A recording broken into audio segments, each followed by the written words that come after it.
What's up, everyone? Welcome to Game Nights. This show is brought to you by Wizards of the Coast. Now, on this episode, we have the Hall of Famer, Brian Kibler, in the house. Always I'm scary scared to play against Brian, yeah. And we are playing with the brand new cards from Wilds of Eldraine. Yeah, the commanders in the set are really interesting, and we brewed around them, and boy, this is a lights-out game. Rachel Weeks is also here to take on the champ. Yeah, if you know from the past, Eldraine is historically one of the most powerful sets ever created. We'll see if that trend continues. If you want to get your hands on any of these cards, well, it's easy. Just go to cardkingdom.com/command. That is the best place to go to buy your Magic product, singles, anything at all. Your Magic players, you're going to buy Magic cards anyway. You may as well just go to cardkingdom.com/command to buy them because Card Kingdom has a huge inventory. Yeah. You're going to have all the cards you want. You can pre-order or just order, depending on when you're watching this, the Wilds of Eldraine stuff. They have all the versions you're looking for in the condition you're looking for. And also the best part about Card Kingdom is they are one big retailer. So that means all of your cards come in one convenient package all at the same time. So again, cardkingdom.com/command. And when you get those cards, make sure they're protected. Make sure your play area looks amazing. Thanks to Ultra Pro. Head on over to ultrapro.com/command and check out their amazing online store. There's a ton of product here. They have great deals going on all the time, as well as the exclusive art to each of the sets, the secret layers, you name it. If you want a cool playmat, deck box, sleeves, anything that Ultra Pro has is going to make your play experience better, and you can get your hands on it very easily at ultrapro.com/command. And as always, Ultra Pro is giving us products to give away to you. So if you want to participate in that free giveaway, make sure you stay tuned to the end of the episode for the details on that. Yeah, this is a game accessories company that Jimmy and I trust our own collections to. You betcha. Can't recommend them highly enough. And then finally, we've got a couple of cool things going on that are directly Game Nights related. First of all, if you've ever dreamed of being a guest on Game Nights, of coming to Los Angeles, sitting down at the table in our studio, getting knighted on the show, and showing off your favorite commander deck to the community, here's your chance. This is your chance. Auditions are open now. We do this once per year. If you saw our last episode, Violet and Joe did a great job. If you'd like to sit in those same seats and play against us for Commander Glory, this is your chance. There's a link in the show notes. There's probably a QR code on screen right now. There'll be more details. Terms and conditions apply, but this is your chance. This is your shot. Don't miss out because the window for auditions is a limited time. At a certain point, we got to close it so we can choose the winners. Yeah, the fan episode could be you. Can't wait to see your auditions. Yep. And of course, another limited time thing happening right now is our brand new Game Nights exclusive playmat. It's called Go to Combat, and it's on Kickstarter right now. But this is a limited time window. You're seeing the art. It's incredible. It's 4 knights around the table preparing to go to combat. Just an epic scene and a beautiful playmat. So if you want to get your hands on this, make sure you check out the Kickstarter. Those links are all going to be in the show notes below. And again, this is a limited time offer. This is your best chance to get the playmat. So if you don't pledge, you might miss out, and you don't want to do that. Yeah, lock in your order right now. Don't wait. People always email us after the Kickstarter's over and being like, hey, can I still get those? Don't be those people. Yeah, lock in your order. I want to tell a quick little inside thing here, Jimmy, before we get into the game. Do you know, I'm sure you know, I'm saying this rhetorically to the audience. Do you know that the show Game Nights that you're watching right now was almost called Go to Combat? What? That was our original title. We had a logo and everything. Wow, but now we're just the Game Nights. Yeah, in some other parallel universe, it's called Go to Combat. Well, you're living that parallel universe out if you get the playmat. So make sure you check out that Kickstarter, as well as the links for the auditions, and of course, Card Kingdom and Ultra Pro. The show wouldn't be here without them. All right. Now I hope we're going to the parallel universe where Brian Kibler is suddenly bad at magic. No way. No freaking way. Let's do it. Here's Game Nights.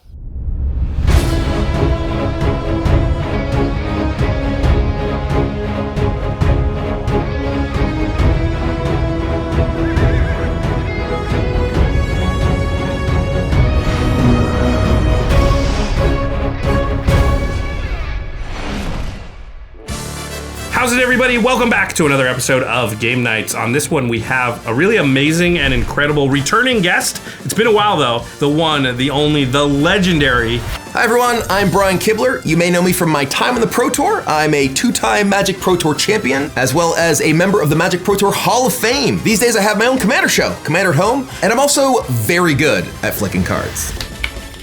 Kibler flicks cards like nobody's business. In fact, we have to tell him constantly, like, hey, can you stop because of the sound? Otherwise, all you'd hear is... Honestly, all that card flicking, it's a little intimidating. My first time on Game Nights, I had never played Commander, and well, we didn't play Commander then. This time, I'm ready. Today, we're gonna be playing with new commanders from Magic's latest set, Wilds of Eldraine. Where Throne of Eldraine emphasized the knights and castles of fairy tales, Wilds of Eldraine is sort of the twisted, dark, spooky side of fairy tales, and it makes for some very fun Magic cards. The commander I'm playing today is Alela, Cunning Conqueror. The Fae are here to stay. This is a fairies deck with what we call a draw-go strategy. I've got a ton of instants and flash spells, because when I cast them on my opponent's turns, my commander makes free flyers. Then I can deploy some fairy and rogue lords to buff up the squad before launching an aerial assault. And today, I'm excited to play Agatha of the Vile Cauldron. Too salty. I've brewed this deck so almost every creature has an activated ability. My commander reduces those abilities' costs, and the bigger I make her, the bigger the discount. Once I've got a huge witch with a Covenanter side, I can pump the team to victory or just burn out the opposition. The deck I built is Gylwain, Casting Director. Take this! You're on in 5! With my commander, every non-token creature I play gets a role to go with it. So I've got cards that care about my board being enchanted, or enchantments entering the battlefield. With a ton of card draw to refill my hand, I can deploy a troop of monsters, mages, and monarchs to drop the curtain on my opponents. The commander I'll be playing today is Brenard, Ginger Sculptor. There, just one last finishing touch and now you are perfect. This deck is loaded with creatures I can sacrifice for value. And when I do, my commander will bring them right back as gingerbread golems. Then, once I find a token doubler or two, I can cook up a wide and delicious food army to devour the competition. All right, let's battle. Places? Places, everyone. Go ahead, bake my day. It's time to bring some pain in the Eldraine. Welcome to the table, everyone. Welcome to Game Nights. Wait, I've never been on an episode with Brian. Has he been here before? Both things are true. Yes, he's been here before. Yes, you've never been on an episode together. Yeah, a lot of people think that Brian hasn't been on. Why don't you have Kibler on? In fact, you have been on once before. It's just been a while. So he is already Sir Brian Kibler. No need to knight him again. All right, I guess that means there's only one thing left to say. Only one may stand. All right, everyone ready? Yeah, Let's go. I will draw. I'll play Command Tower. Classic. Nice. And I'm done. Draw for turn. I'm gonna play a Fetid Pools tapped. Go ahead, Rachel. All right, I am going to play a forest, and then I'm going to cast an Avacyn's Pilgrim. Oh, nice. Avacyn's Pilgrim is perfect in my deck because I have a 3-mana commander, which means I can get my commander out a turn early. All right, take it away, Jimmy. Okay, I will draw. I'll play a command tower, and I'm gonna play a combat career. Ooh, my deck is filled with creatures that can sacrifice themselves because they pair so well with my commander. Once I use their ability, they're gonna come back to the battlefield as a food golem token, and guess what? I can use them again. I will pass turn to you, Kibler. All right, I will draw. We're gonna go ahead and play a Mountain and a Goblin Anarchomancer. Nice. We're gonna get our ramp on. Good start. A Mana Rock is great, right? But it can only add 1 mana per turn, where Goblin Anarchomancer, if I play multiple spells in a turn, I get multiple discounts, so this is great. And then I am done. All right, I'll untap. I will draw. And then I'm gonna do the classic play of second land into Dimir Signet. Nice. 2 mana rocks, good in commander, and you can't feel too bad about it, but I do feel a little behind Rachel, who had a 1-drop accelerant, and Kibler, who's got better ramp than I've got. Go ahead, Rachel. All right, and draw for turn. I'm going to shock in this Temple Garden, going to 38, and then I think I will be the first to get my commander out here. Gylwain, Casting Director. Take this! You're on in 5! Jimmy, your favorite card has to be. See him in your dreams. You love casting directors, I I heard. don't know about that. I mean, we're in Hollywood. This card is a casting director, and I think we've all wanted to use a removal spell on a casting director once in a while. So when Gylwain enters the battlefield, I have to give him a roll, because that's what casting directors do. Nice. Give out rolls. I want one. My commander lets me assign 3 different roles: the royal role, the monster role, and the sorcerer role. The royal role gives a little bit of protection, so for my commander, we're gonna keep him safe and give him a crown. I'm gonna give him the royal role. He's a little on the nose when he just cast himself as the royal. Yeah. I'm the I would be prince. the king. I'm a royal, darling, but you're a sorcerer. All right, that's all I got. I'll pass to you, Jimmy. Okay, draw my card for turn. I'll play a Mana Confluence, and then I'm gonna cast a Felwar Stone. Sure. And then I'll take one for the mana confluence. I'll go to combat, and Josh, I'll swing at you for 1 with the combat courier. I have no blockers, so I will take 1. Woohoo! Going to 39. That's it. Pass it on to you, Kibler. I will untap, draw my card. I am going to play Llanowar Reborn, which will come into play with a +1/+1 counter. Wait, the land gets a counter? It does. It's got graft. It's got graft. And I, too, will play my commander, Agatha of the Vile Cauldron. Too salty. Cool. And I will choose to graft the Llanowar Reborn +1/+1 onto Agatha. Sick. I'm definitely really happy to get the +1/+1 counter on Agatha early because I have some creatures in my hand that I really want to be able to discount the activated abilities. The bigger his commander is, the more powerful Brian's deck is. I've got to keep an eye on what creatures come out next. And now I will go to combat. I'm going to attack Josh with Goblin and Archomancer. Okay, so I'll take 2. I'm at 37. And then I will pass the turn. Okay, I'll untap. I will draw. I will play a Swamp, and then it seems to be all the rage, so I will cast my commander, Alela, Cunning Conqueror. The Fae are here to stay. Pretty good. My deck naturally wants to play during other players' turns, and I won't necessarily be playing a ton of stuff out onto the board, so it'll be hard to see what my potential is. And that's just the best way to play Magic. They don't know what I got. I could have anything. That's all I can do, so Rachel, go for it. All right, I will untap and draw for turn. First, I'm gonna cast Kodama of the West Tree. Oh. Kodama is amazing in this deck because all of my creatures are naturally modified from my commander's ability. That means anytime a non-token creature hits one of my opponents, I get a land into play. I like. When Kodama enters, he gets a roll. Whoa! He's cast in a movie. Kodama, you look like a sorcerer, sweetheart. So it's a 4/4 trample. When it attacks, you scry 1? Yep. Okay. Brian, you win first and also have 1 Pro Tours. I will attack you with my commander, who's a 3/4. I won't block. I'll take 3 damage. Going to 37. On combat damage, because my commander is a modified creature, Kodama will trigger, so I will search my library and find a plains and put that on the battlefield tapped. Ramp. Jeez, Yeah. So sick. Kodama of the West Tree is terrifying to see come out this early. As the game goes longer, this ramp can really get out of control. It's early in the game, but Rachel is the threat, clearly.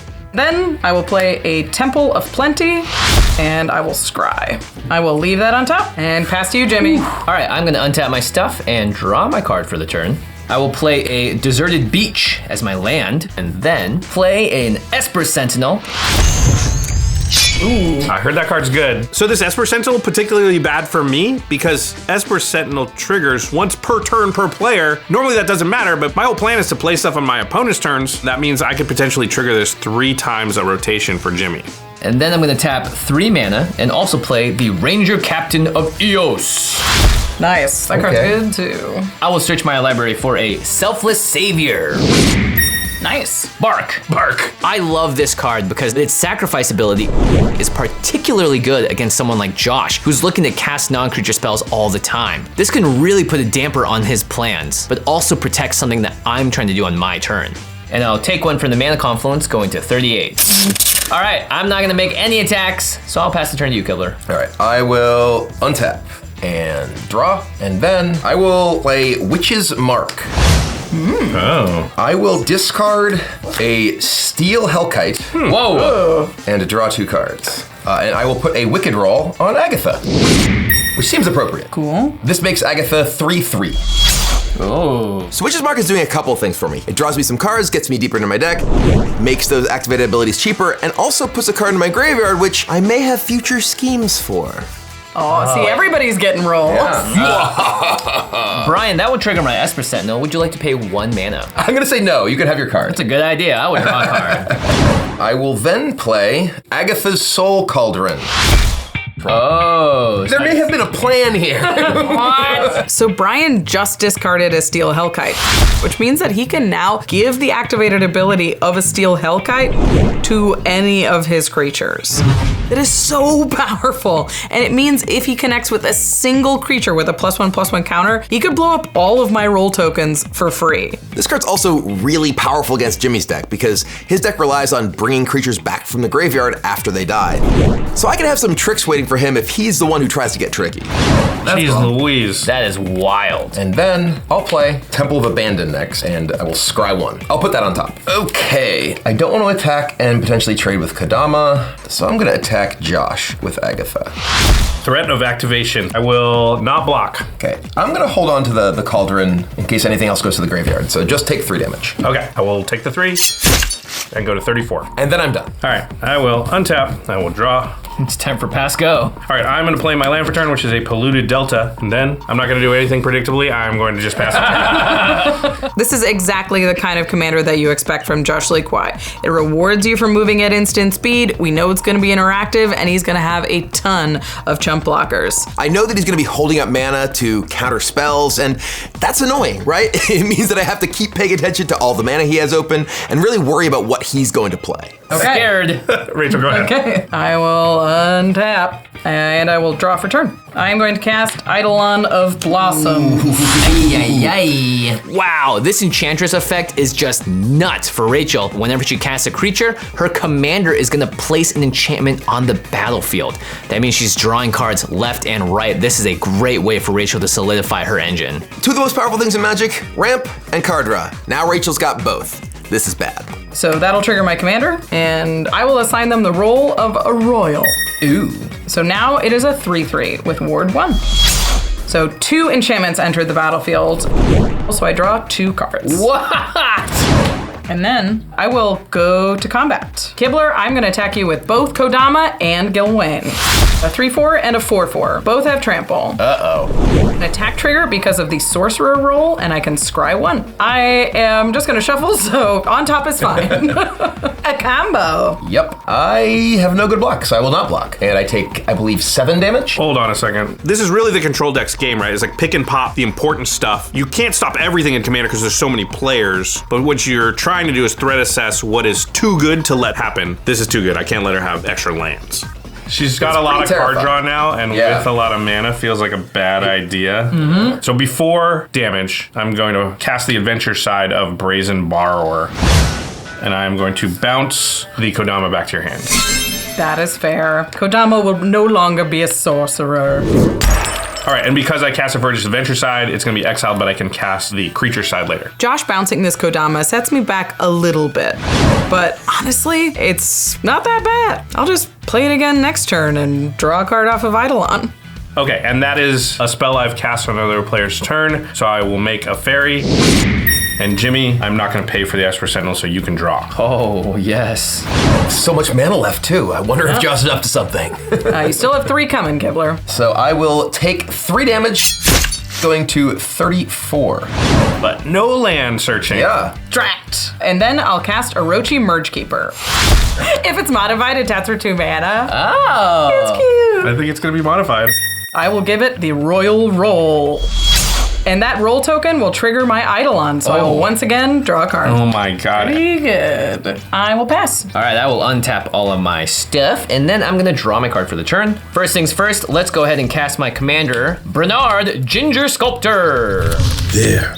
Just one last finishing touch, and now you are perfect. Nice. My commander is out, and it's really super sweet because now anytime one of my creatures dies, they can come back as a food golem.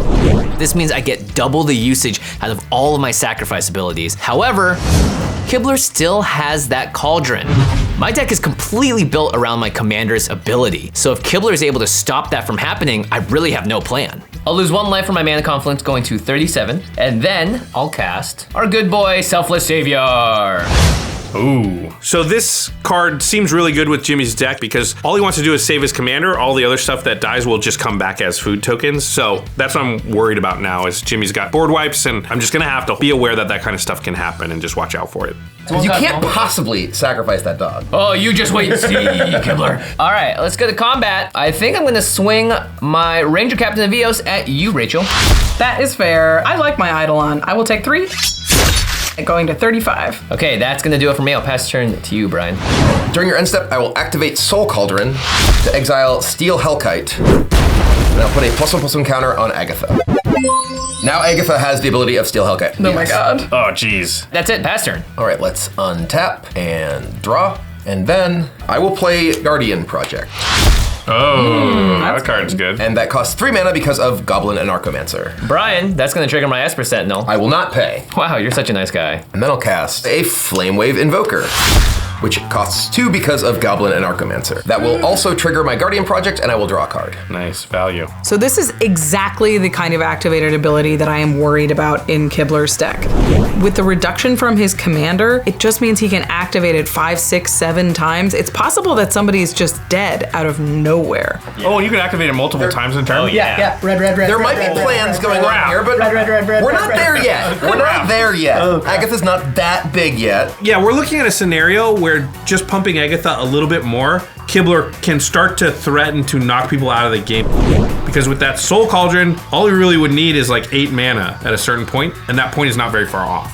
I don't think I have any good attacks here, so I'm going to say go. All right, on your end step, I'm gonna crack my Polluted Delta. Search my library for a Watery Grave. I'll put that onto the battlefield untapped, so I'll take a total of 3, going to 31. And then Brazen Borrower is coming back from its adventure.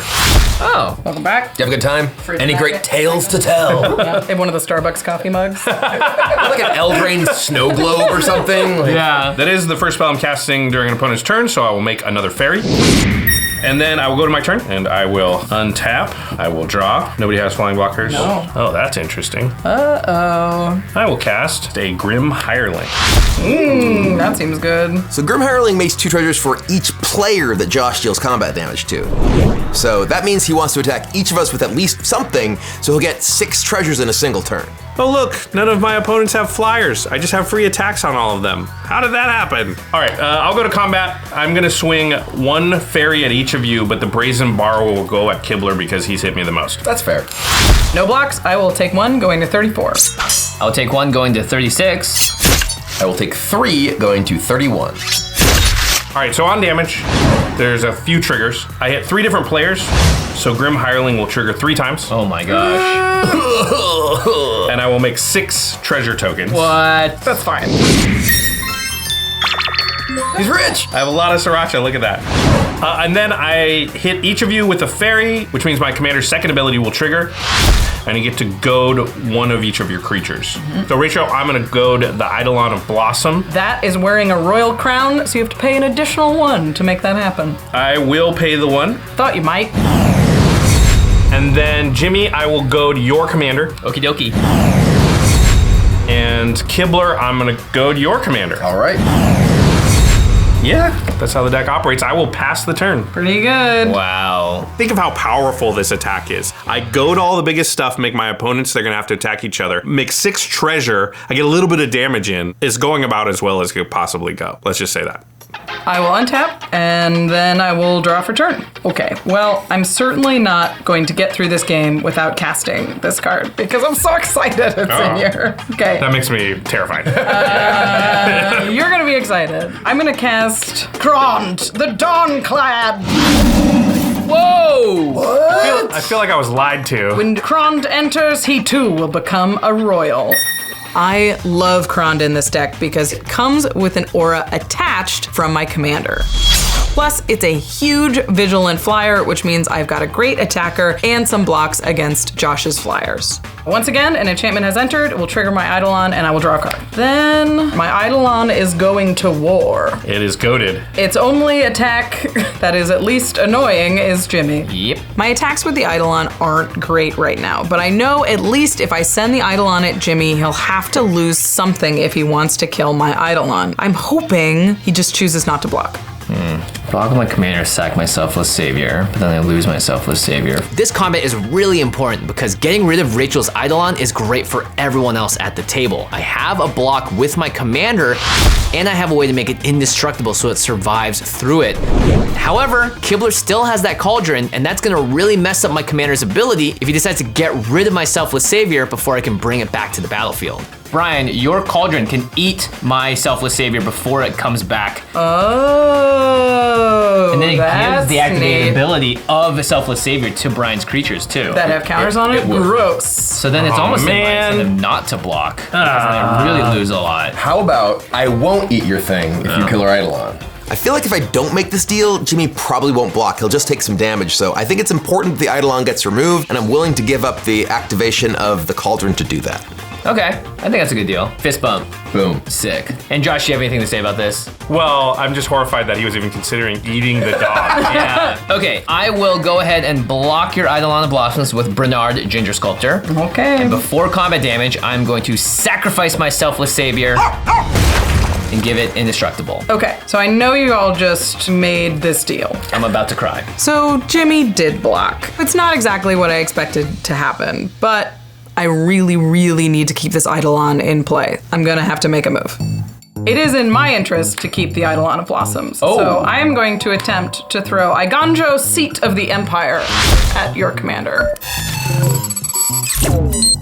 Oh, fudge. Oh, this is an absolute blowout of a card right now. She's gonna be able to kill my commander before it gets the indestructibility. This is bad. She had something. We Yeah. didn't see that coming. Okay, hold on. I can't guarantee I can do anything, but I was gonna do this anyway, so in response to the channeling of Iganjo, Okay. I will cast Brainstorm. Okay. And that's gonna trigger my Esper Sentinel. You can draw. Okay, I will draw. I will draw the top 3 cards and put 2 back on top, and I will make a fairy token. And I will report back, Jimmy, that unfortunately I found nothing of use. Obviously, I couldn't do anything because channel's an ability, right? It's very hard to counter. But I can at least throw my lot in and make it look like I would try to help. Oh, I'll look for something with my brainstorm. I don't know what I can find. Maybe I couldn't. Oh, dang, I did. I'm like, yeah, I need an answer. Let me do this. How does anyone believe anything I say? Looks like Iganjo is gonna resolve and Bernard's gonna take 4 damage and he's gonna die. And then put him back in the command zone. Okay, so all that happened before my other abilities resolved. So now I'm gonna bring back Selfless Savior as a food golem creature in addition to its other types, and it has the text, I can sack it for 3 life. But you turned him into a dog cookie. He turns into his own treat. He turns And then into he eats himself like Pizza the Hut. This is kind of a disaster scenario because not only do I not get to activate on the Selfless Savior because of the deal with Jimmy, the Eidolon's not dying. That could have gone a lot better for me. I am going to cast one more thing, and it's a Glimmer Bairn. Oh, cute. And this Glimmer Bairn is gonna be a monster. Yeah. Oh yeah. The monster roll gives it +1/+1 and trample.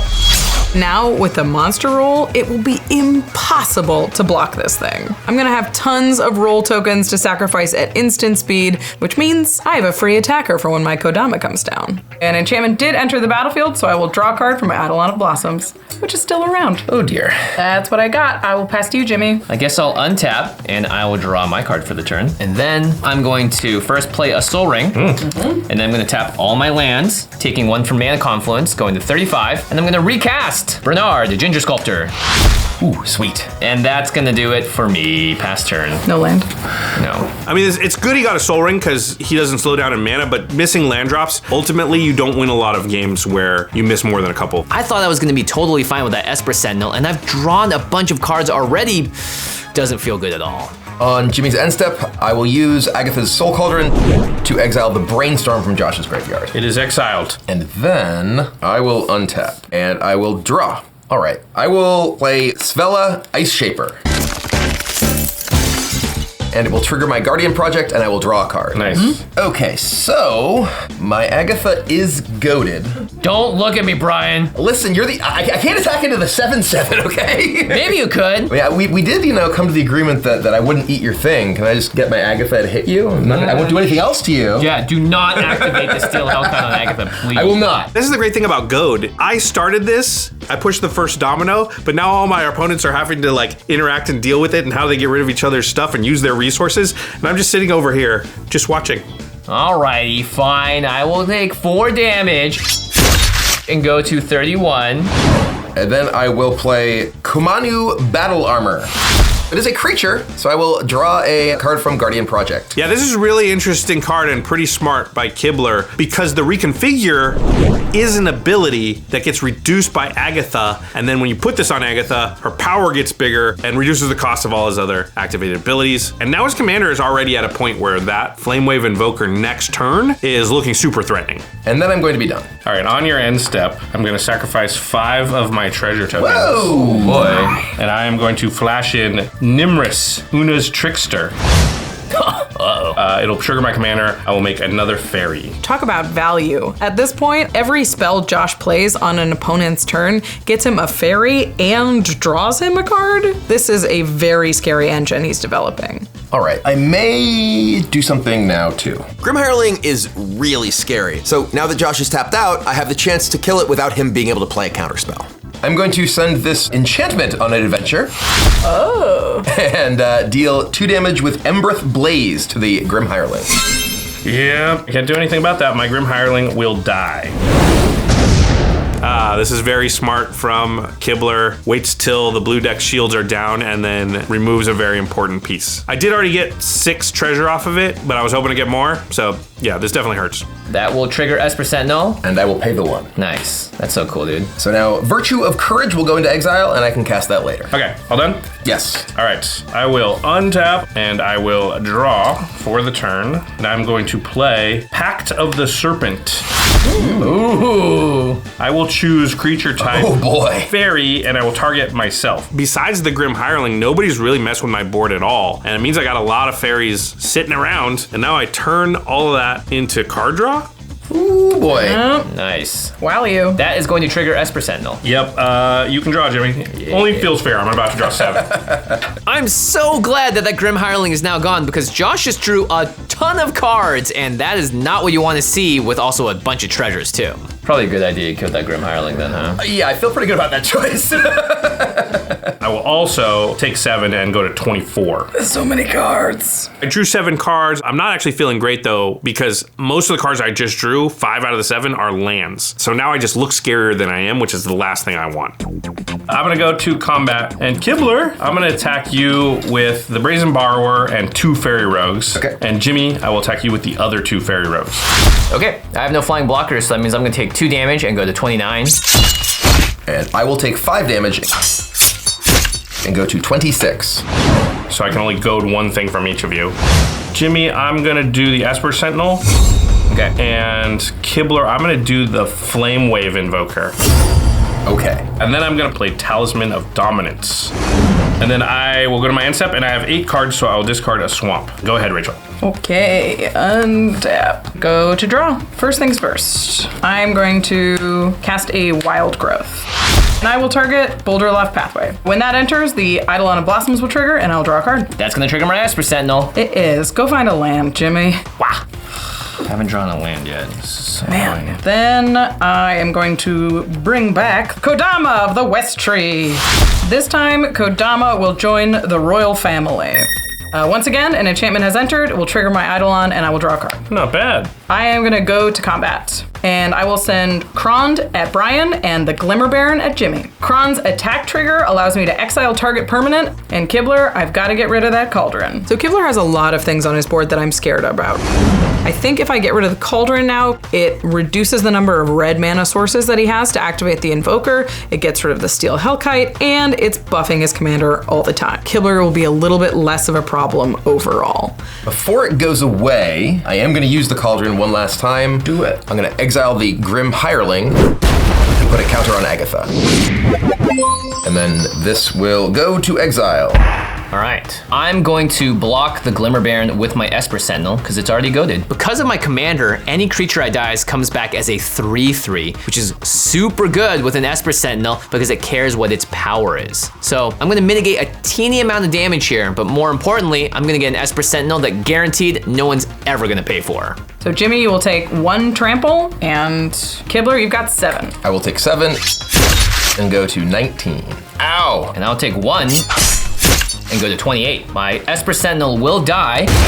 That's gonna trigger my commander, so I will exile it and return it to the battlefield as a food golem. Ooh. And then those both will trigger Kodama, and I'll go find Forest and a Plains and put them into play tapped. I'm gonna pass the turn right there. Okay. Give me a land. Oh my gosh. You would think that with an Esper Sentinel drawing tons of additional cards that I would be able to at least hit a land drop. Ugh, Jimmy, where are your lands, buddy? Oh no. Jimmy, are you okay? Are you okay, Jimmy? I am not okay! I mean, I guess Jimmy land luck on game nights, it's just set in stone. There's nothing you can do about it. I don't care how many cards you draw off on Esper Sentinel. All right, I'm gonna tap for 1 in the green and play Steve! Not bad. This just absolutely sucks because it feels like everyone else is out of the development phase, but I'm definitely still in it. If I can keep a level head, maybe I can figure a way out of this to navigate my way to a victory, but it's just getting harder and harder every single turn I miss a land drop.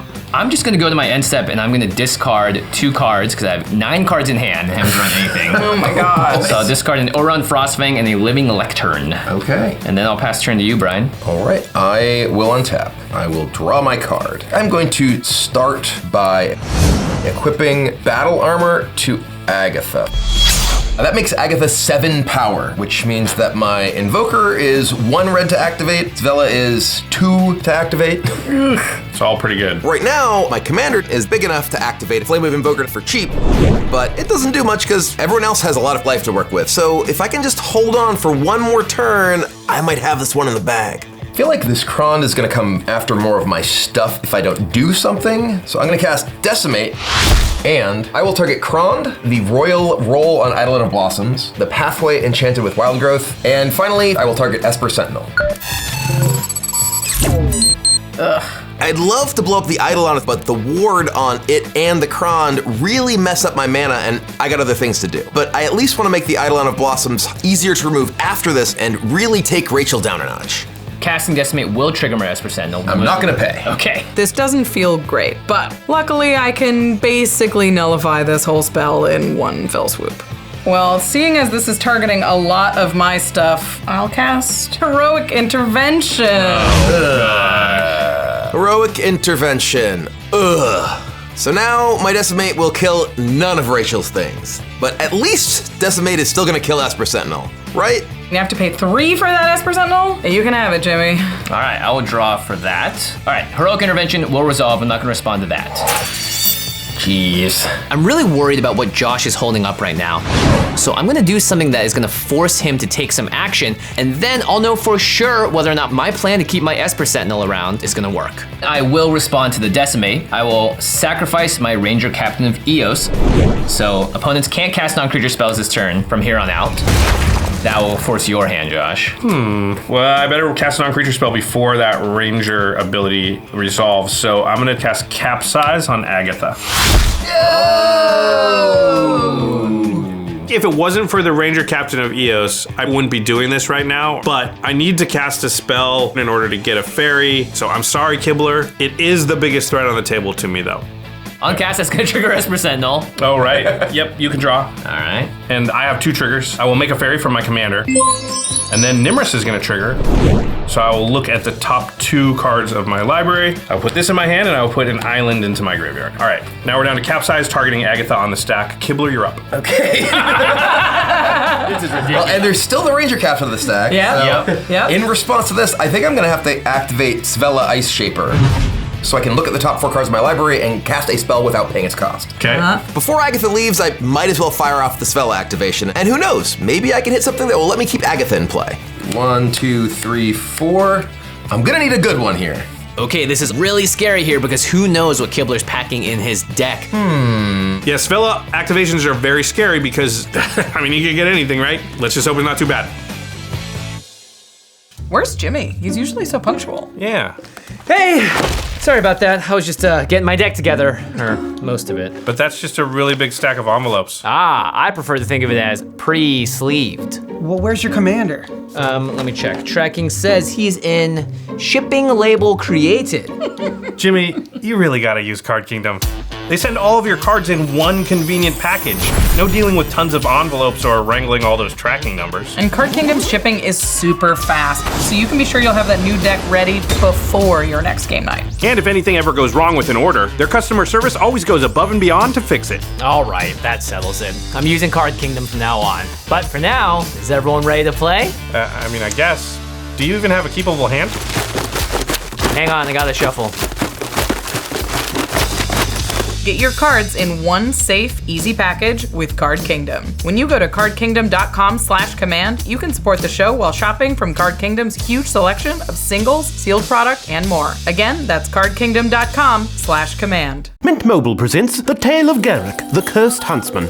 Garrick was once a noble collar of beasts until his will was twisted by big wireless contracts. Another bill full of overage charges and surprise fees? That makes me so mad I could just kill my former allies. Oh, hi, Garrick. So Garrick wandered the plains, too strapped for cash to call his beasts, until a simple squirrel showed him a podcast ad for Mint Mobile. What? Only $15 a month for unlimited talk and text on the nation's largest 5G network? Plus, I can keep my phone and all my contacts? With Mint Mobile, I shall axe my accursed big wireless contract and be free to call the Beast once more. Hello? Is this Beasts? Yeah, I got a new plan that a squirrel showed me. Hold on, let me put you on loudspeaker. To get your new wireless plan for $15 a month and get the plan shipped to your door for free, go to mintmobile.com/command. That's mintmobile.com/command. Cut your wireless bill to $15 a month at mintmobile.com/command. I think it might need more card draw. Who are you talking to? Or is that just something you say? Oh, no, I'm on a call with Jimmy. We're building a Chatterfang deck. Ooh, I just added Toski. That should help, right? Whoa, the card just showed up. Yeah, with Architect, you can collaborate in real time from anywhere in the world. Changes show up immediately. You don't even have to reload the page. So it's perfect for brewing with a friend.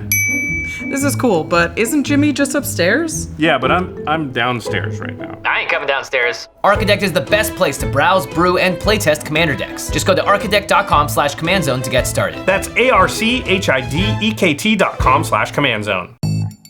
I will activate Svella Ice Shaper so I can look at the top 4 cards of my library and cast a spell without paying its cost.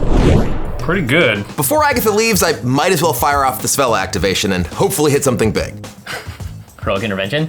No. Okay, this is really scary here because who knows what Kibler's packing in his deck. It could be something that completely negates all my plans, but we'll have to see what happens. All right, well, I have the truly impressive Almighty Brushway. You had me scared for a second.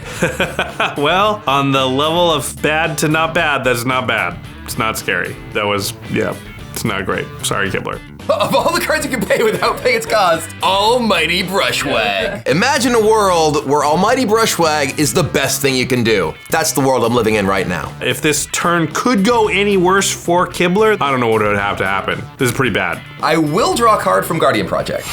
And then, Capsize will resolve. I will put Agatha in my hand. Nice. So when Agatha goes to my hand, the Wicked roll will go to the graveyard, and each opponent will lose 1 life. So Josh bouncing Kibler's commander here is huge because all of that power that he's been building up over the game is now gone. At this point, I'm really not worried about him. We have to start turning our attention to Josh. Are we back to my triggers? Now Ranger Captain of Eos resolves. No more non-creature spells Yes. for my opponents. I will sacrifice my Sacred Tribe Elder. So I'm gonna search for a land, which will be a forest. That'll come into play tapped. Sure. Ranger Captain and the Sacred Tribe Elder being sacked will trigger my commander, so I'm gonna make 2 Food Golem creature tokens. Nice. Ranger Captain trigger when it enters the battlefield. And I'll search for a 1-drop, which is a Benevolent Bodyguard. Put that into my hand. So now we're down to the Decimate, which is only targeting my Esper Sentinel, and I'm going to sacrifice my Selfless Savior to give it indestructible. So now Decimate kills nothing and goes to my graveyard. basically the only thing that happened is he lost his commander. Yikes. That is brutal. I feel like I'm the one who got decimated by playing this Decimate. Yeah, that was the only bad things happened to me there. And all I got out of the deal was a brushwhack. worth it. Totally worth it. Wow. The worst thing is I'm still goated and still have to attack with my Invoker after all of it. Oh, wow. Oh, yeah. And all of your things are indestructible. I'll let you hit me for free. Oh yeah, okay, we got a deal. All right, I will attack Jimmy with my Flame Wave. Why? Just because you feel bad? Well, because it's the only way I'm gonna win this game is if he's able to use this on you suckers. So Jimmy and Kibler start making a deal here to kind of negate my goading. It's really annoying because part of the power of goad is getting your opponents to run their stuff into your other opponents. And Kibler and Jimmy have kind of found a way to circumnavigate that. Well, after all of that, I have accomplished nothing and my turn is over. That was an amazing turn though. So this is what happened on my turn. Decimate killed nothing, my commander got bounced, and the best thing I hit off Spella was Almighty Brushwag. Great. All right, I guess we're gonna start by casting a Distant Melody. Ooh. Do you hear that? Off in the distance. Oh, I heard it. It's an S% Sentinel trigger. You can pay for me. No, you can try. All right. I'm gonna name Fairy, and I will draw 8, I believe, right now. That's a lot. Yeah, it might seem crazy to draw a whole ton of cards after you just drew a whole ton of cards, but last turn I drew mostly lands. So it has to be better than that, right? Oh my gosh, this is scary. All right, I'm gonna go to combat. Jimmy, I'll send the Brazen Borrower and 1 fairy at you, and 3 fairies at you, Kibler. Ugh. All right, I have no flying blockers, so I'm just gonna go ahead and take another 4 damage and go to 21. I also cannot block. So I will take 3, going to 16. Okay, on that damage, Alela is gonna trigger, and Jimmy, I will goad your commander, and Kibler, I will goad the Flame Wave Invoker again. Okay. Even though it's less scary now. This is the point of the game where 3 damage here, 4 damage there, it is gonna start to add up. My only regret is I can't really go at Rachel at all. She's got enough blocking that I'm just gonna have to find some other way to deal with her. Then I'm gonna go to my end step. On your end step, I am going to flash in 1 with the Kami. And I will target Gylwain. Okay. Huh. That's gonna trigger my Esper Sentinel. Unfortunately, I cannot pay 3. So I will draw a card. That will also trigger my Alela and Blossoms, so I will draw a card. Then I will move to my discard phase, and I have 13 cards, so I'll discard 6 lands. Discarded more than I have drawn extra cards so far. I've discarded more lands than Jimmy has. Yeah. Go ahead, Rachel. Stop cackling. Man, just rub it in, why don't you? I got no lands. You got a bunch. You've drawn cards. Cool. Josh Gleequai, we're so proud of you. Jimmy, you've drawn cards too. I've drawn no lands, Murph. All right, draw my card for the turn. And then I'm gonna cast Ajani's Chosen. Ajani's Chosen is a non-token creature, so it will enter with the Royal Roll. Big surprise. And when that enters, I will make a cat and draw a card. And then I'm gonna move the Royal Roll to this cat token. Interesting. Then I will pay 3 mana, and I will cast a Tanglespan Lookout. It will enter with a Royal, which will trigger Ajani's Chosen, and I will make another cat. This time, I won't move the aura. And I will draw 2 cards, 1 from the Eidolon and 1 from Tanglespan. Nice. Josh has been drawing a ton of cards, and at this point, I'm hoping that a second Enchantress effect will help me catch up with the value he has. Then I will cast a Balagad Recovery, targeting Heroic Intervention. Oh. Rachel's board is incredibly threatening right now. She's got all her pieces in place, the engine is humming, she's drawing tons of cards, and if she gets that protection spell back, that's just one more layer that we have to get through. So I think now's the time I have to do something. Okay, with that spell on the stack, Esper Sentinel will first trigger. You may draw. And then I will evoke a Solitude. When that enters the battlefield, I will target your Krond. It has ward 1. I will pay that cost. All right, before that resolves, I'm gonna sacrifice the Aura on Krond to Glimmerbaron. It's now a 4/5. Nice. And now Krond gets exiled. My poor boy. And I'll gain 6, going to 39. I get it, Krond is scary. It's a huge flyer that can also protect me, but I was hoping to use it against Josh. All right, and then my commander will trigger. I will exile the Solitude from my graveyard, and I'll create a Golem Food Solitude. Ooh. And this time I will target your commander of Gylwain and try to exile it. That 2 will have ward 1. Okay, and I will pay that with my Felwar Stone. The evoke synergy with my commander is super sweet. Not only do I get to evoke this card basically for free, when it dies, it comes right back and I can do it again. That's value. Okay, before that resolves, I will sacrifice the Royal Aura to the Glimmer Baron. So now it's a 6/7. And then I will gain 2, going to 41, and my commander will go back to the command zone. Jimmy, Josh just drew like 15 cards. Why is all this removal coming at me? Keep using resources. Use all your resources. Cast all your stuff against each other. This is awesome. Okay, so now we're down to Balaged Recovery targeting Heroic Intervention, right? Yes. I don't know if I can stop it, but I have to cast a spell during her turn anyway, so we'll cast Deadly Dispute.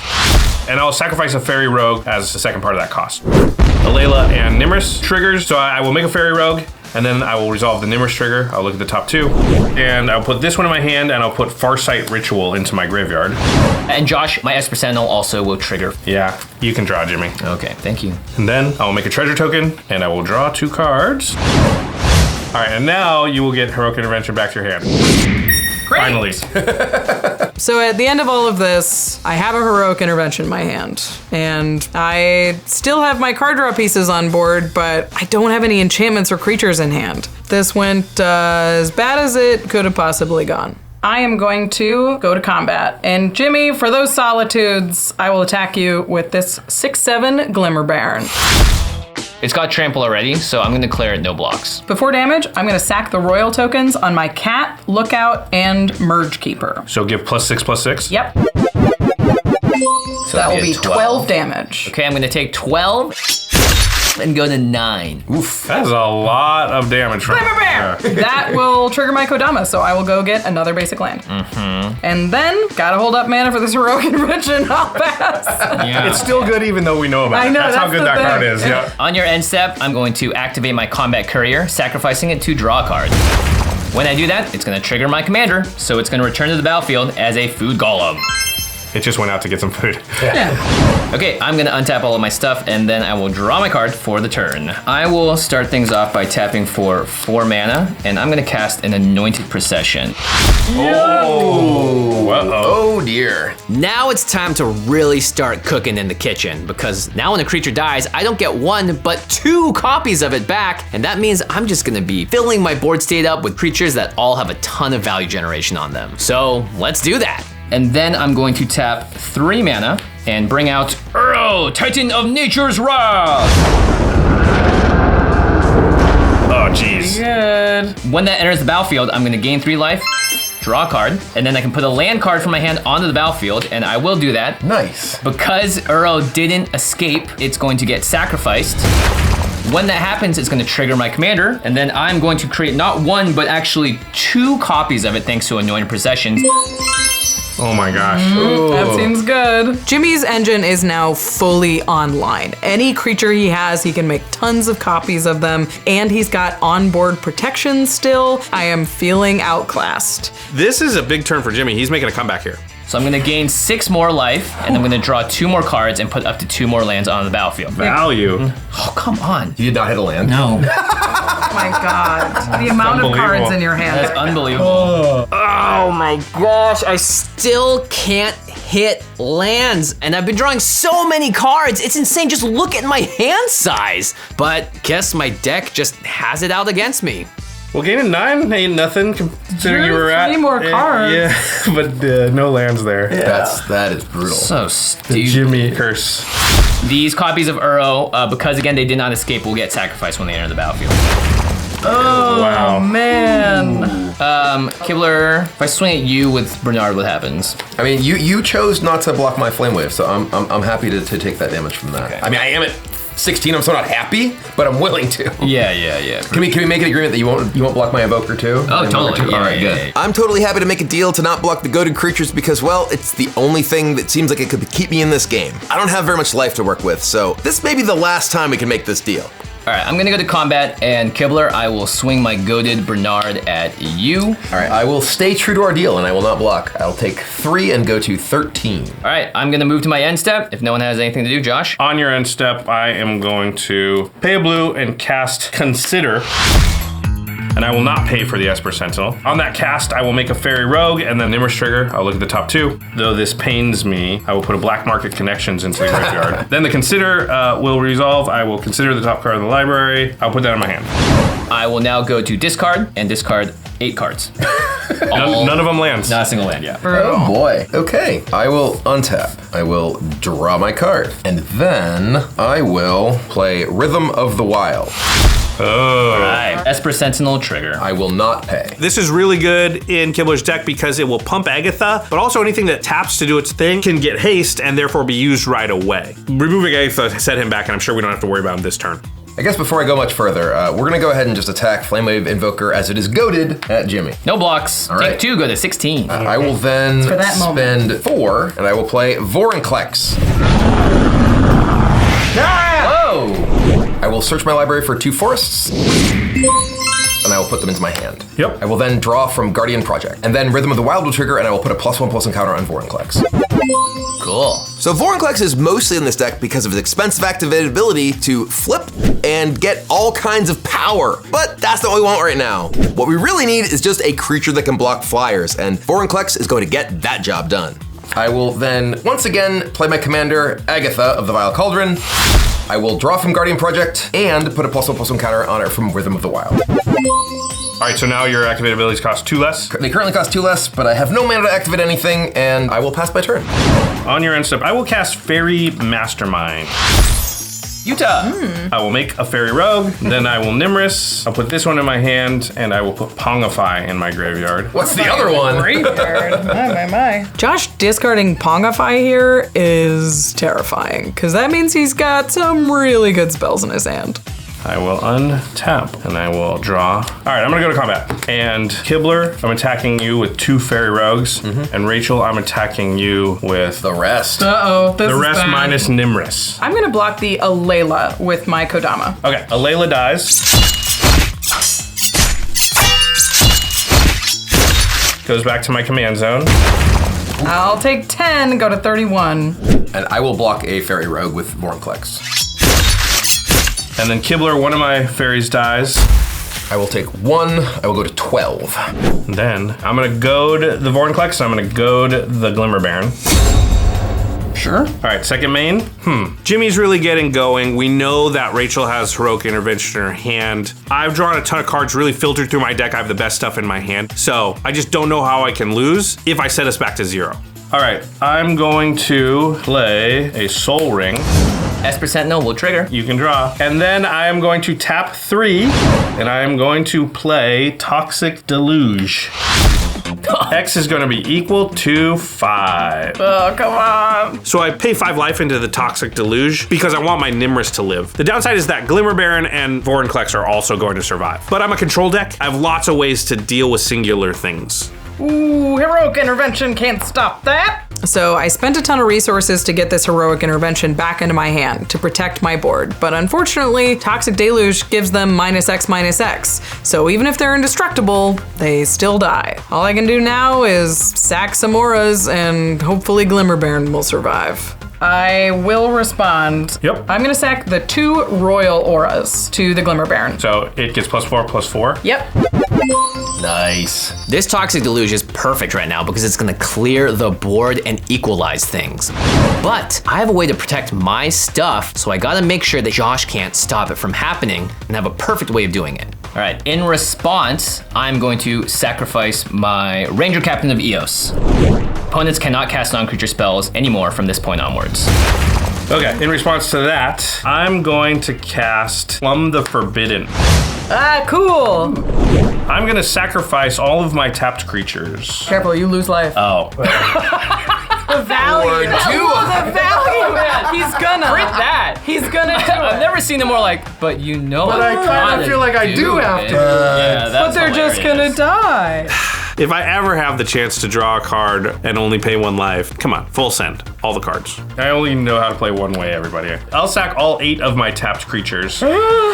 Whoa! So I will lose 9 life, going to 9, and draw 9 cards. So dangerous. Already worth it. I haven't even looked at them. I can definitely respect Josh's commitment to the full send here because maybe the card you wanted was the absolute bottom one, so you gotta draw it, right? What? This was a great idea, everybody. How could this go wrong? Josh has already drawn so many cards. Does he really need 9 more? Now, do we have a shot to just kill him? And then the Ranger Captain trigger resolves. And now we are sitting with the Toxic Deluge on the stack. For 5. Okay, I'm going to crack my Fabled Passage. I'm going to find a island. It's going to come in untapped. And then I will tap 3, losing 1 life to the Mana Confluence, and I will cast myself a Teferi's Protection. Woo! So I am phased out. I didn't see this coming, and Jimmy keeping his whole board when I just decided to go down to 9 life. Not good. I might have just handed Jimmy the game. All right, now that Jimmy is gone, Toxic Deluge for 5 is on the stack, and everything gets -5, -5. I will put Agatha in the command zone. I am now in an amazing position. I might be able to just kill someone with my creatures here. So I went from nothing to everything. I'm back in the game, baby. And then I'm gonna move to my end step, and I'm gonna discard. Tell me you're discarding 9 cards. Oh, 1, 2, 3, 4, perfection. 5, 6, 7, 8, 9. Whoa! Wow! You know what that means? It was destiny. It was Destiny, yeah. Sack 9, lost 9, went to 9, discarded 9. Amazing. All right, Ms. Weeks. All right, here It's we your go. go. I will untap with a lone Glimmer Baron, and I will draw for turn. All right. Nothing happens without casting Gylwain, Casting Director. Cool. Once again, Gylwain will be a royal. Once a royal, always a royal. Then I will pay 3, and I'm going to cast Siona, Captain of the Pyleus. I have 2 enter the battlefield triggers. So I'll look at the top 7 cards of my library. I will reveal a Kenrith's Transformation. Wow. I needed to make tokens to make this Glimmer Baron a big threat, and Siona makes tokens. So maybe I can sneak back into this game. When she enters, I will give her the Royal Roll. That triggers her second ability, which means I can make a 1/1 human soldier. Sure. And then I'm gonna cast a Neshin Wanderer. This Wanderer is going to be a sorcerer. It also triggers Siona and makes another soldier token.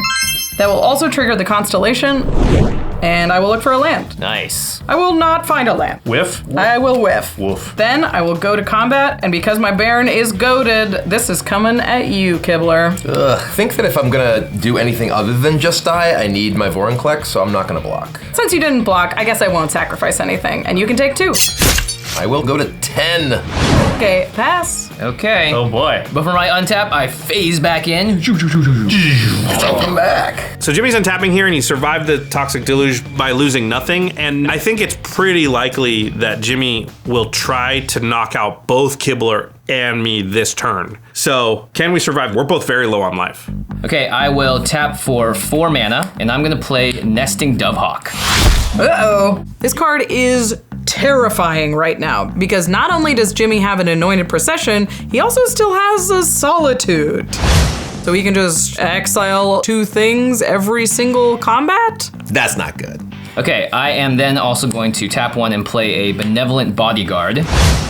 Benevolent Bodyguard, too scary. Well, before this Benevolent Bodyguard comes down, I need to answer one of the things on Jimmy's board, because this Nesting Dovehawk is going to be a huge problem if we don't answer it. With the Bodyguard on the stack, I am going to attempt to path the Nesting Dovehawk. Oh, nice. That path will trigger my Esper Sentinel. I will not pay for it. I think Rachel sees the combo here because if I get to my combat, I get to make 2 more copies of Solitude, and she doesn't want that to happen for good reason. But I have a response to that Rachel might be familiar with.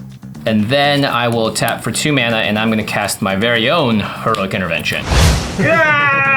Let's go around the horn. That's rough. Jimmy's board has been impossible to interact with this game. First the Selfless Savior, then the Teferi's Protection, now the Heroic Intervention. We just can't touch this guy. The Path to Exile fizzles, and you may have your Benevolent Bodyguard. Okay, so now the question is, what does Josh have? Josh has generated a ton of value, and he's drawn so many cards. The only way that we can stop him from using all those cards is by taking him out of the game. And that's my exact plan this turn. I guess I just have to try and see what happens, right? Okay, at the beginning of combat, Nesting Dovehawk will trigger. I'm going to choose my Solitude. Because of Anointed Procession, I will get 2 copies of Solitude. Brutal, it's so The first copy is going to target Josh's Nimrus. Okay. And then the second copy is going to target the Glimmer Baron. It's gotta go. It has to go. This little dude. So I'm getting rid of Josh's only blocker here and the only creature on Rachel's board that threatens to just knock me out. If this all resolves and I'm able to swing in, I'm pretty sure I'm killing Josh right now. Yeah, Jimmy targeting my Nimrus signals to me that he's gonna try and take me out this turn. It feels bad because I just board wiped, but I think I'm gonna have to board wipe again. In response, Cyclonic Rift overloaded. Whew, what a game. Yeah. I have never been happier to see a Cyclonic Rift. It buys me time because everyone's gonna rebuild, and it saves my Glimmer Baron from being exiled. Plus, most of Jimmy's permanents are tokens, which means they're gone. I will draw a card for Esper Sentinel. Yep. And then I will sacrifice my Combat Courier token and draw a card. And then sacrifice my Sakura Tribe Elder and find a forest, which enters the battlefield tapped. Sure. This really sucks for me because I spent a lot of resources trying to take Josh out, and I feel again like I'm just completely in the back foot. But at the very least, it's out of his hand, and we know for a fact that now he's very much shields down. Then I have my Nimrus. I'll put one card in my hand and I will put Rowan's Grim Search in my graveyard. Okay. All right. Then Cyclonic Rift resolves. Yep. Bounce all non-land permanents back to Al's hands. My tokens go away forever. And now we're down to the Solitude. So Nimrus will get exiled. And I will gain 1. I'll take it. I think I'm in the best position because I've been filtering to just the best cards over the last couple of turns. I've got a ton of mana, and I think from this point forward, I'm advantaged against all the other decks to win the game. I will move to my second main. I will play a Soul Ring. I'll tap my Soul Ring to play a Felwar Stone, and I'll tap my Felwar Stone, play my Benevolent Bodyguard once again. And then let's go ahead and discard 4 lands. I have the turntables. Pass turn to you, Kibler. All right, I will untap. I will draw my card. Seem to have basically a new game here. Yeah, it's probably pretty good for you. It's not bad. I am going to replay Vorinclex. So I will search for Forest and Stomping Ground, because it is also a forest. Nice. Mm-hmm. And I put those into my hand, and I am going to replay my commander, Agatha. So right now, I figure my best plan is to try to transform my Vorinclex. I can't do it this turn, but if I play Agatha now and buffer next turn, I can flip it for cheap. I just need to start getting things in play to compete with what everyone else is gonna replay. Then I think I'm finally joining the discard team. Oh, yay! Welcome to the discard. Yay! And I will discard Karplusan Forest, and then I will be done. Okay, I will untap, I will draw. All right, I'm gonna tap for 6, and I'm gonna play my commander, Alela, Cunning Conqueror. She's back. And then I will play my land for turn. Where were you before? Reliquary Tower. Right on. I would have like 20 cards right now. Then I am just gonna pass the turn. Nothing to see here. Nothing to see here. Oh, God. This is the turn that always happens after an overloaded Cyclonic Rift where everyone just sort of rebuilds their board. But here's the thing, Josh is still way far ahead of everyone else because he's been sculpting his hand of 7 the entire game. So he definitely has answers for whatever we have prepared. Bounce back number 2, here we go. We rebuild. I will cast Gylwain, Casting Director. Sick. He's a royal and he knows it. Then I will cast Siona once again. Yep. When Siona enters the battlefield, I once again look at the top 7. Nothing? This one's a whiff. No auras. Not even enchantments. When Siona enters, I will make her royal as well, which means I make another human soldier. It's amazing how less threatening that is without the Glimmer Baron. Just you wait.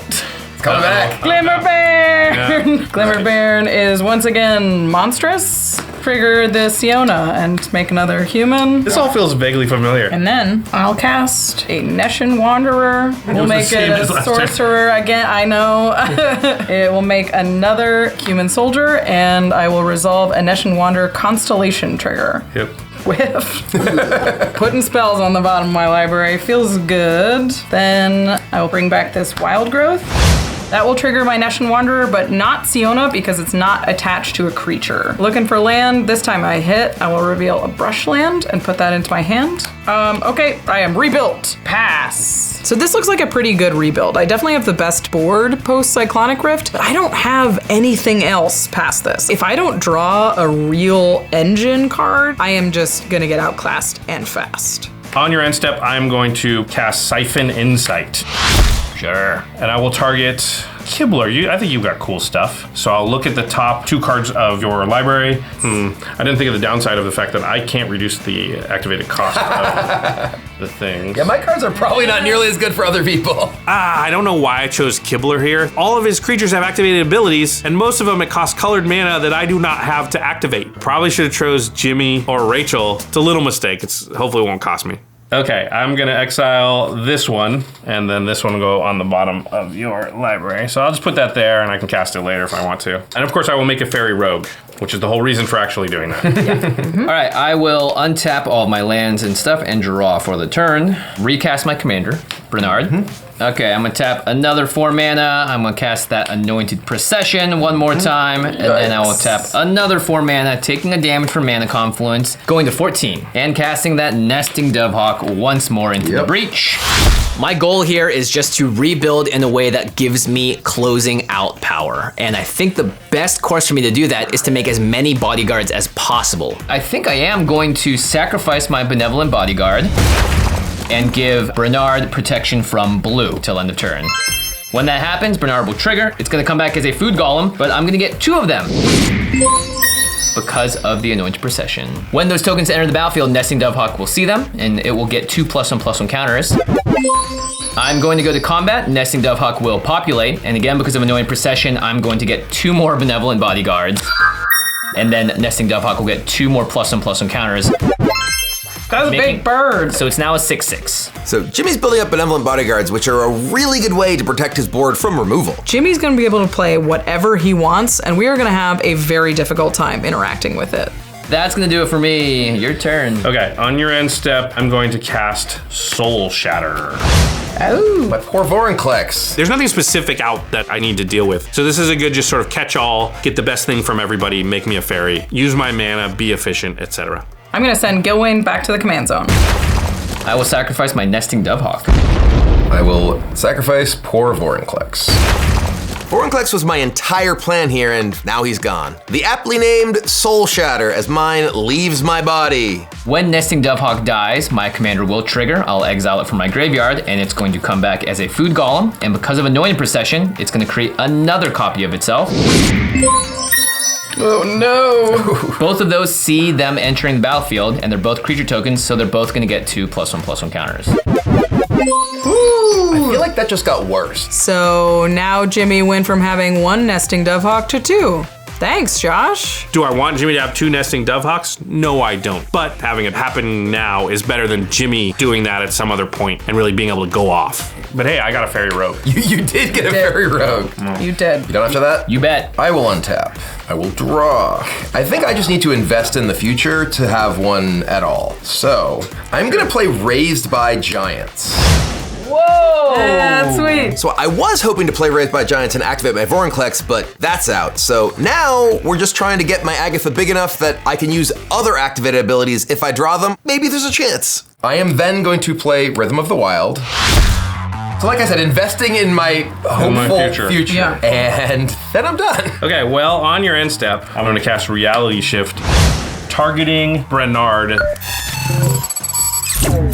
Okay. I got a Fairy Rogue, which is the real reason for casting this, and I think I might get rid of 1 token. Yep, I am going to sacrifice 1 of my Benevolent Bodyguard food tokens to give Brenard protection from blue. This is a great sign for me if Josh is just wasting a removal spell to get rid of 1 of my many bodyguards. He's got a lot more to slog through before he can shut me down, and that makes me feel really good. Progress. One at a time, chipping away. Yeah, I have so many cards, I don't care about losing a card to just get rid of 1 of Jimmy's tokens. I gotta get through those somehow, and so I'll slog through them if I have to. I will untap, I will draw. I'm going to cast Sword of Feast and Famine. Ooh la la. Ooh, this is really not good because this means that he can now play out his hand, tap his lands, and then swing, untap them, and then hold that mana up just like he's been doing all game long. I really don't like this. And I will move to equip the Sword of Feast and Famine to Alela. So you thought I drew a lot of cards up till now. What if I want more cards? Then I'm going to cast Kindred Discovery. Oh. Aiming a fairy. Yikes. Whoa, all right. Josh has now turned into the Omega threat at the table. Josh already has a bunch of fairies in play. He can keep making new fairies every turn. And with the Sword of Feast and Famine, he's gonna have all of the mana in the world to cast them. This is backbreaking. Then I'm going to go to combat. Sorry, Rachel, but you're at a very high life total, so I will swing at you for 7. On attack, the Kindred Discovery will trigger. That is 4 fairies, so I will draw 4 cards. Wow. Oh, this attack is so scary. 1, 2, 3, 4. Go to damage. Okay. 7 it is. I go to 24. And my Sword of Feast and Famine will trigger on that damage. I will untap all of my lands. And unfortunately, I have to discard a card. I mean, it's late game. I think this is the point where I really start to work my way towards victory. I have one more spell that's gonna put me very, very far ahead of everybody else. Alela will also trigger, and I will goad the Glimmer Baron. Okay. Then I'm gonna cast Notorious Throng for its Prowl cost. Oh, that's bad. So I dealt 7 damage this turn. I will make 7 fairy tokens. And I will take an extra turn after this one. Oh my god. Holy moly. This is devastating. Josh has a ton of cards, a ton of mana, gets to use his mana twice a turn, and now gets 2 turns. Things just went from bad to worse. Okay, so that's 7 fairies entering the battlefield. I'll draw 7. So now I've got a huge board and a ton of fairies, and I'm gonna get an extra turn, which means those fairies are gonna be able to attack on my extra turn. And when I do attack with them, I will draw 7 more cards from Kindred Discovery, plus the other fairies I already had. Honestly, we might just be dead on this next turn. Okay, then I'm gonna play 2 more mana rocks. Arcane Signet and a Mind Stone. And then I will go to my extra turn. Can't imagine this going badly. Oh boy. Let's untap, then I'll draw for turn. Okay, I'll start by playing Anawan, the Rune Thief. Uh-oh. So Anawan is good here because of the pump effect it gives to my creatures. It's easy to forget that the fairy tokens that Alela makes are also rogues. What I'm looking to do now is close out this game by just hitting people in the air for damage. All right, next I'm gonna cast Salundi Vision. So I will look at the top 6. I'll put Fierce Guardianship in my hands. Oh. Okay. And the rest on the bottom of my library. I guess then I'm going to cast Mocking Doppelganger. Cool. That will come in as a copy of Nesting Dovehawk. So that will goad both of your Nesting Dovehawks, Jimmy. Wow, this clone is actually really good against me here because, look, I don't know if I'm surviving this turn, but even if I did, my 2 best attackers won't even be able to swing at him because they're both goaded. Oof, this is rough. All right, then I will play a Sword of the Animist. Okay. And I will equip it to my Alela. Yep. Who's now a 5/7. And then tap out here and play Bitter Blossom. In case there's 10 more turns left in this game, which I hope there's not. Okay, then I will go to combat. All right, this is it. Josh is going to combat. He doesn't have quite enough damage to take everybody out, so I'm not totally sure what he's gonna do. My Nesting Dovehawk will trigger. I'll populate, make another fairy. And that's a token entering the battlefield, so my Nesting Dovehawk will become a 3/3. Kindred Discovery will trigger. I will draw. Then I will go to attacks. I think I maybe don't look that scary, but the combination of a 10/10 commander and a Haste Giver, that might scare him. I'm fully expecting him to just remove me from the game this turn. I'm going to attack Kibler with 2 fairy rogues. I'm gonna attack Rachel with 3 rogues and Alela.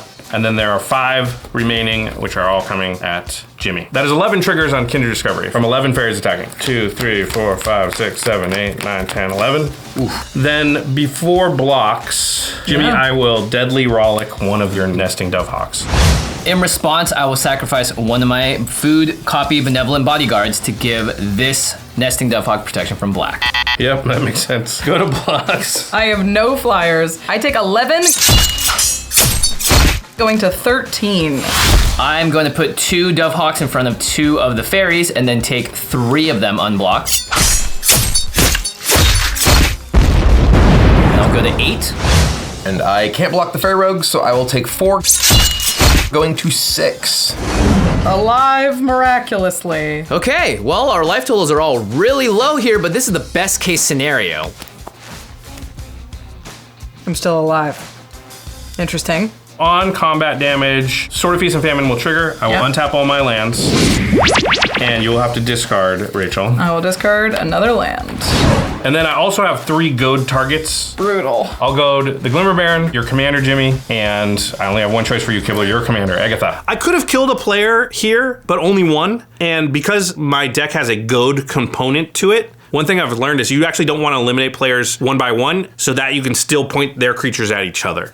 So now Anawan will trigger. You're each gonna mill the amount of damage you took from rogues, so not Alela. And if you mill at least one creature, I will draw for you. So I will mill 6 cards. Okay. I will also mill 6 cards. I will mill 4 cards. I did not mill a creature. I milled 2 creatures, so you still draw 1. Yep. I milled 1 creature. Okay, so I will draw 2. The key is that he decks himself. We're Yeah, talking yeah, about yeah. We have a new how plan. small his deck is getting. New plan. Josh's library is looking very, very thin. Kinder Discovery, crucially, not a May ability. Josh must draw cards if he keeps attacking with or playing these fairies, and well, that's kind of what his deck does. Maybe there's a glimmer of hope. How many cards are left in your deck? My deck is down to... Does that mean that you're not going to be able to attack or make fairies? 10, 11, 12. My deck's down to 12 cards in my library. Nobody's worried about it. Don't worry about it. So at this point, it becomes a little scary just how small my library has gotten. That is the one way on the table that's obvious that could knock me out of the game. So I don't want to draw any more cards. All right, I'm going to cast Chain of Vapor, targeting my own Kindred Discovery. Trixie. Yeah, well, there goes our road to victory with the Kinder Discovery. The good news is that Chain of Vapor isn't a wasted card if you use it on your own thing. You can actually sack a land to copy it and go after your opponent's stuff too. So that's what I'm gonna do. I will sacrifice a land, and I will make a copy of Chain of Vapor, and I will target one of the nesting Dovehawks, Jimmy. In response, I will sacrifice 1 more Benevolent Bodyguard token copy and give that token protection from blue. Okay. Then I am just gonna pass the turn. Oh, God. I think it's a team up time, right? So right now, Josh has a fistful of cards. His board will just kill us if it gets to his turn. We know he has at least 1 counterspell and probably more. This is straight up arch enemy at this point. What do you got? Bring it on.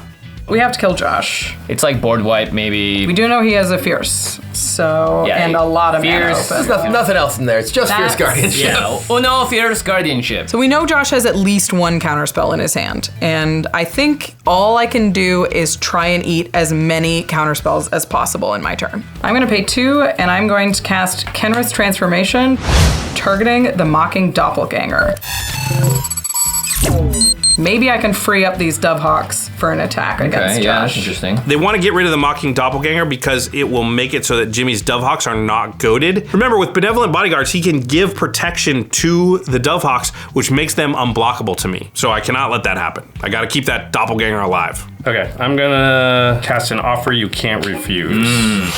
Counter that, you can have 2 treasure.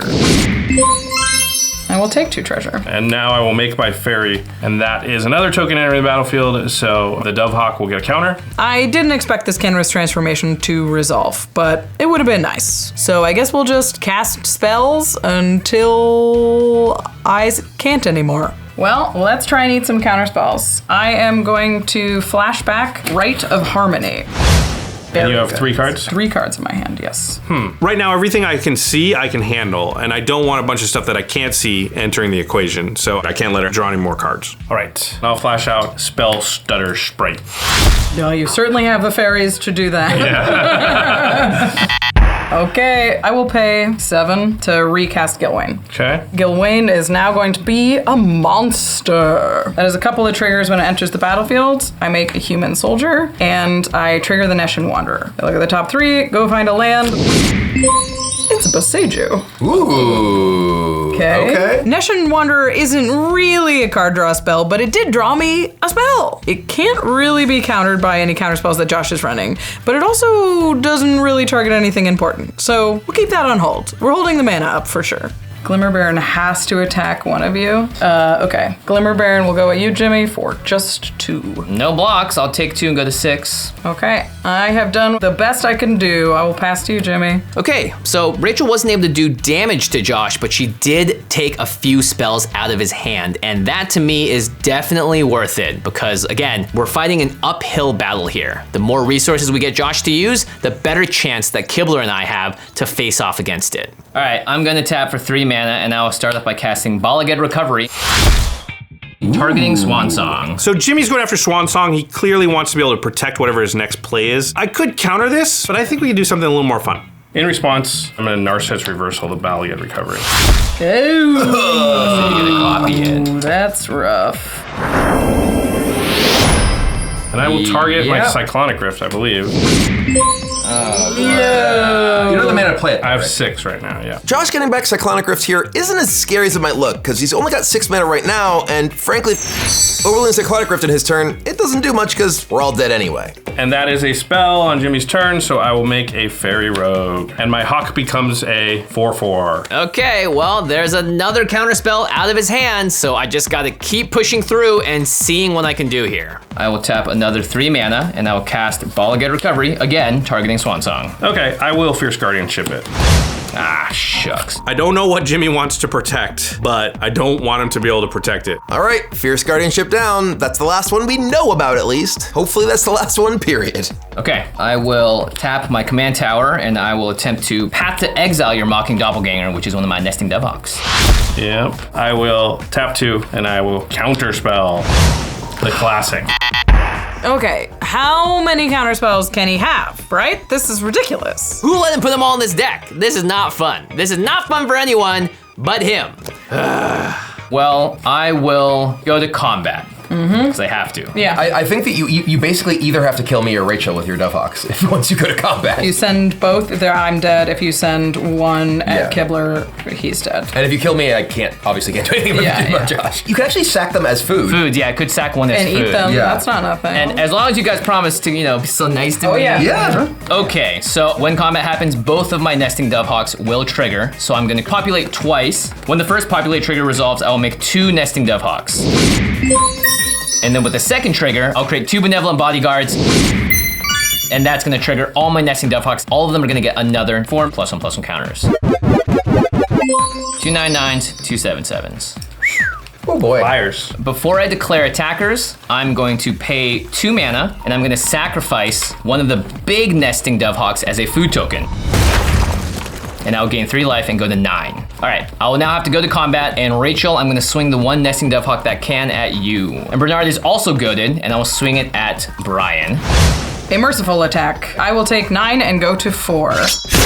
I will take 3 and go to 3. I appreciate Jimmy not killing me here, but honestly, it doesn't matter. I have no defense against all of these fairies. Josh could pretty cleanly just remove me from the game at this point. In my second main phase, I will see what happens. I'm gonna tap 2 white mana, and I will cast Vanquish the Horde.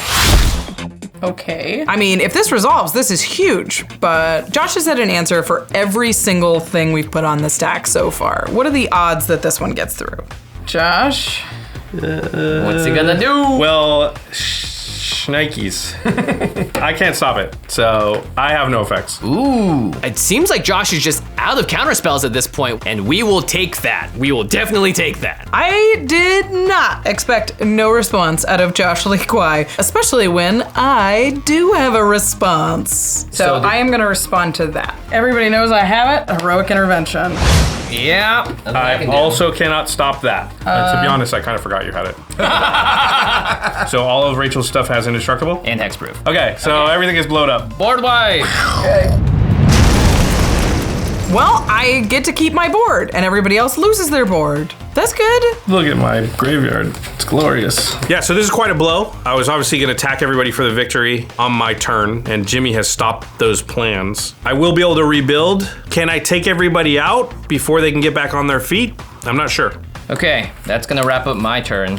All right, we weren't able to kill him, but we got rid of a ton of counterspells, a bunch of interaction, and we wiped his board. So Kibler, Pro Tour champion, You got anything? Okay, I will play Sylvan Anthem. Cool. Then I will play Agatha. I am going to give Agatha haste. And I will scry with Sylvan Anthem when she enters the battlefield. Okay. I will put this in the bottom. Okay. I basically need to make sure that we get rid of that Psych Rift right now. So I think I'm gonna attack. So here I figure I'm just gonna attack with the commander for lethal, and he might have another answer, but I'm hoping we can at least get rid of that Psych Rift. Okay. I'm going to tap 2, and I am going to play Cyclonic Rift, targeting your commander. All right, I will put her back in my hand. And I think, just in case there's more board wipes, she's gonna stay there. And then I am done. Okay, I think we actually did it. I think we got rid of every single counterspell and piece of interaction in Josh's hand, which is perfect. We assumed that if Josh untapped, we were dead, but now without his board and without his card draw engine in place, maybe we're okay. So my opponents have baited out all of the interaction that I have, all the counterspells that I have, and I don't have anything left. The good news is it leaves me with 2 mana still available to cast what is hopefully the game-winning spell. Okay, on your end step, I'm gonna pay 2 and I'm gonna flash out Obira, Dreaming Duelist. We're not okay. Actually, no, we're not. All it'll take is a couple of fairies on Josh's board to wipe us all out. I'm at 3 life, and I bet Josh can make 3 fairies. Uh-oh. On end step, because you now have a flyer that can attack. Oh no, I'm going to channel Baseju, targeting the Sword of Feast and Famine. I am tapped out, so the Sword of Feast and Famine will go kablooey. You can go find a land if you'd like, Josh. I don't think I do like. I have half as much mana as I thought I'd have. I'm not gonna lie, it's gonna make my life tougher. I can definitely play enough fairies to knock out Kibler and Rachel, but I'm not sure I have enough resources to take care of Jimmy that way. On my upkeep, Bitter Blossom's gonna trigger. Yep. I will lose 1, going to 9, and create a Fairy Rogue. Obira will trigger, and you'll all lose 1 life. I will go to 3. I'll go to 8. I'll go to 2. Then I will draw my card for the turn. I wish it was a fairy. Oh, this might matter. So I go to draw my card for the turn, and I look at it, and it's kind of exactly what I need. And I think it's gonna add just enough damage to hopefully push me over the top. Okay, I'm gonna play Ayara, first of Lockthwain. That'll do it. So each of you will lose 1 and I'll gain 1. Well, I'm at 1 life. That's a bad place to be with 2 creatures that drain for other creatures. Josh just has to play 1 creature and I'm dead, and well, there's a commander in his command zone. So goodbye, cruel world. It's been fun. And then I am going to recast my commander, Alela, Cunning Conqueror. So there's 2 triggers, Ayara and Obira. So you'll all take 2. That is lethal. And then I died to a lot of pesky fairies. Get out of here. Get out of here. I'll gain 1 and go to 11. And I will go to 5. Still alive. Okay, well, it's a 1v1, and I have no board state, so I'm not feeling too great about this, but we'll see what happens. Then I am going to tap for 3 and cast Scion of Una at sorcery speed, but it is a fairy entering the battlefield, so Obira will deal 1 to you, Jimmy. Okay, I'll go to 4. So now Obira is a 3/3. All right, and then I will go to combat, Jimmy. I will swing at you with a 3/3 in the air. Okay, I'll go to 1. And then I don't have another fairy or black creature to play, so Jimmy, go ahead. Oh, I'm at 1 life. I'm still alive. Am I gonna get another turn here? All right, I will untap all of my stuff. Okay, on your upkeep, Oh boy. I'm gonna pay a blue, Okay. and I'm gonna cast Opt. I'm gonna opt for Jimmy's death. That will trigger Alela, so I will make a fairy rogue. Oh, there it is. Yep, gonna make 1 more fairy. That's gonna trigger his creature, and I will die. But not if I have something to say about that. Any responses? Oh, I have a response. Okay. You're not gonna believe this. I refuse to die to Josh Lee Kwai. I'm gonna tap my mana confluence. Red! Take 1 life, go to 0, I'm dead! Let it be known that what defeated Jimmy in this Game Knights episode was my true nemesis, my own land drops. Whapsh! All right, good game. Good game. Managed to make red mana right there at the end. And then I fly my way to victory. This game was absolutely bonkers. Stacks flying left and right, creatures dying, tokens appearing. I did miss a lot of land drops, but at the same time, I still felt like with the amount of value that my commander was able to generate, I was never truly out of the game. Playing with Brian Kibler was so much fun. When you're playing with pros, you know that they're considering every single line. It brings out a different side of you, and I find that to be super cool. Wilds of Eldraine seems really cool. There's a lot of really interesting and really evocative stuff going on. I love all the sense of humor in this set. I love all of the characters that are back. We also get the return of food and adventures. I like the witches. I like the casting director. Fairies, though, not a fan. Wow, that was a crazy game. I'm sweating. Your deck was really doing its thing. Yeah, and I'm amazed. I don't know what the magic gods have in store for me. Maybe I'll be rewarded like Valhalla when I die in a beautiful land full of lands. When you die, you're gonna go to the heaven of lands. It's gonna be all lands. You're gonna be like, wait, no, I want some spells. I want some spells. They're like, nope, this is how it works. I was really impressed though, because your deck was able to soak up the disadvantage of not getting those land drops and still be doing its thing and be very scary. I mean, I think you were one turn away from winning. That card is nuts. The commander has so much value, and it's so cool because I love commanders that make old cards even better, right? That's the sweet spot. Also, that nesting Dovehawk. Oh, Jeez yeah. Louise, that's a card. Yeah, and also, how many... talk about that end sequence. Everyone was like, how can we win? It when was you just stuck like, the board wipe, I was like, I think it might be over. Yeah. I'm not sure I could win now. It was really close. I mean, it was still really, really close. It was classic, right? You drew a ton of cards. I'm land screwed. Brian Kibler has the worst decimate of all time. That decimate, that's the worst decimate I've ever in the history of Commander. Yeah, and then he hits the brushwag. Just like salt on the injury. That's because the universe knew that in order to beat him, we needed luck. Yeah, absolute luck. Maybe he'll stop playing Gruul from now on. Who knows? All right, well, if you want to get your hands on any of these really cool commanders, any of the other cool cards from Wilds of Eldraine, the best place to go is cardkingdom.com/command. That is the place that we trust to buy the cards from for things like Game Nights Live, for things like regular game nights. The great thing about Card Kingdom is they are one e-retailer that has a huge inventory. So when you add all the cards to your cart and you hit checkout, it all comes at one time. You can just sleeve it up and play. You're not waiting on a couple extra packages. So that's one of the things we really love about Card Kingdom. So again, cardkingdom.com/command to get your cards and also support the show. Yeah, when you get those cards, make sure they're protected from the company that Josh and I trust our own personal collections to. It's ultrapro.com/command. That's their e-retailer site. And there is a ton of stuff on there. Not only for that, if you're just like a baseball card collector, you should check it out. There's so much stuff that Ultra Pro has created for collectibles over the years that you're going to find something that matches what you want. Either it's a playmat, a deck box, sleeves, dice, something that's just special to the set that comes out. There's some secret layer, new art you can't find anywhere else except for ultrapro.com/command or maybe even your local game store. And of course, without these sponsors, the shows like Game Nights wouldn't exist. So we thank you all very much for checking them out. Yeah, another good thing about Ultra Pro is they give us a bunch of swag and stuff to give away to you every single Game Nights episode. We sign the playmats that we play in the game, so all the players sign them, and then we throw in a bunch of other Ultra Pro stuff. And I could get a playmat signed by Brian Kibler? Oh my goodness. And some Magic products as well. So if you want to enter to win that, well, Jimmy, how do they enter? Super easy. We have 3 different ways. On Twitter, all you have to do is post the link to this episode in the post, as well as the hashtag Game Night, Nights with AK. If you're on Facebook, navigate your way to our Facebook page, find the post advertising this episode, and in the comments, tag a friend that you think might be interested in watching the episode.